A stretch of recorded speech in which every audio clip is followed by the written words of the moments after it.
Bir sorun var. Biz öldükten sonra e-maillerimize ve sosyal medya hesaplarımıza ne oluyor?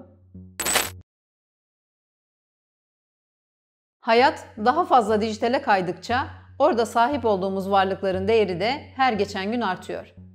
Dijitalde sahip olduğumuz varlıkların en değerlileri e-maillerimiz ve sosyal medya hesaplarımız. Çünkü artık neredeyse bütün geçmişimiz, bağlantılarımız ve yazışmalarımız bunlar üzerinden gerçekleşiyor. Öldüğümüzde sahip olduğumuz banka hesaplarına ya da menkuller ve gayrimenkullere ne olacağına dair vasiyetler yazarız. Bununla ilgili oluşturulmuş detaylı kanunlar var. Hatta sırf bunun için yapılmış bir miras hukuku var. Peki ya dijital varlıklarımız? Yani biz öldükten sonra sosyal medya hesaplarımıza ya da e-maillerimize ne oluyor? Maalesef bununla ilgili yapılmış henüz bir kanun yok.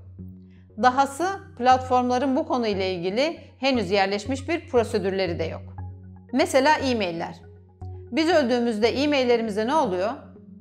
Aslında hiçbir şey. Yani e-maillerimiz son girdiğimiz günkü haliyle öylece kalıyor.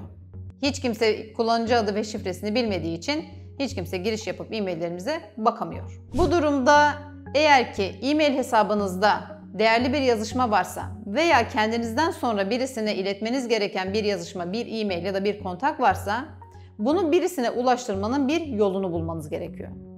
Bu da ne olabilir? Mesela kullanıcı adı ve şifresini vasiyetin bir yerine yazmak olabilir.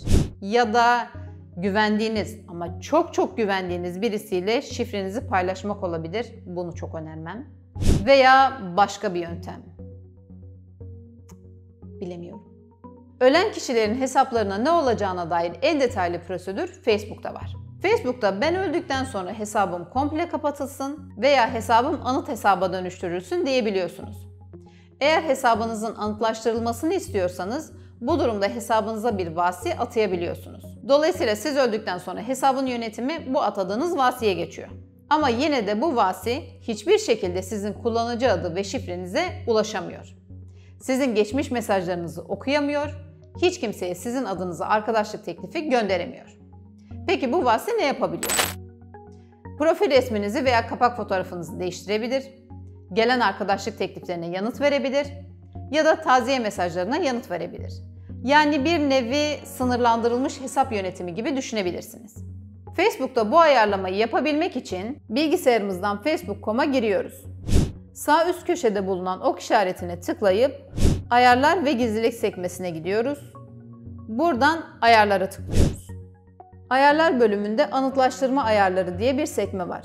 Buraya tıkladığınızda hesabınıza bir vasi atayabilir veya ben vefat ettikten sonra hesabım komple silinsin diyebilirsiniz. Instagram'a gelince, Instagram'da hesabı anıtlaştırma var ama hesaba vasi atama yok. Bu da nasıl oluyor? Ölen kişinin yasal varisleri yasal belgelerle Instagram'a başvurursa, Instagram ya hesabı komple kapatıyor veya hesabı anıtlaştırılmış hesaba dönüştürüyor. Bir hesap Instagram'da anıtlaştırıldığında bu hesabın üstünde işte XXX kişisinin anısına gibi bir ibare yer alır. Buradan onun anıtlaştırılmış hesap olduğunu anlayabiliriz. Bu hesapta herhangi bir aktivite olmaz. Yani bu hesap hiç kimseye arkadaşlık teklifi gönderemez. Ya da tabii ki yeni hiçbir şey paylaşamaz. Veya diğer gönderilere yorum yapamaz, likelayamaz, hiçbir aktivite yapamaz. Sadece hesap aslında son girilen haliyle öylece kalır. Eğer bu kişi sizin arkadaşınızsa arkadaş listenizde görünmeye devam eder. Ve bu kişinin hesabına girdiğinizde geçmişte yaptığı paylaşımları ve yorumları görebilirsiniz. Bu kadar. Twitter'da hesabı anıtlaştırma da yok, hesaba varis atama da yok. Sadece ve sadece eğer hesabın yasal varisleri yine Twitter'a resmi belgelerle başvurursa Twitter hesabı komple siliyor. Bu kadar. Ne e-mail hesaplarımızda, ne Instagram, ne Facebook, ne Twitter, ne de diğer sosyal medya hesaplarında hiçbir şekilde varislerin kullanıcı adı ve şifresine ulaşmasının bir imkanı yok. Yani hiçbir platform kullanıcı adı ve şifreyi yasal dahi olsa varislerle paylaşmıyor. Bu bir yandan güzel bir şey. Çünkü biz öldükten sonra hiç kimse hesabımıza erişemeyecek demektir. Ama diğer taraftan eğer hesabınız çok değerliyse ve sizden sonra birisine devretmeniz gerekiyorsa o zaman yine kullanıcı adı ve şifresini iletmenin bir yolunu bulmanız gerekiyor. Hesaplar eskidikçe ve internet kullanıcılarının yaşı büyüdükçe bu konuyla ilgili daha detaylı prosedürler geleceğine eminim.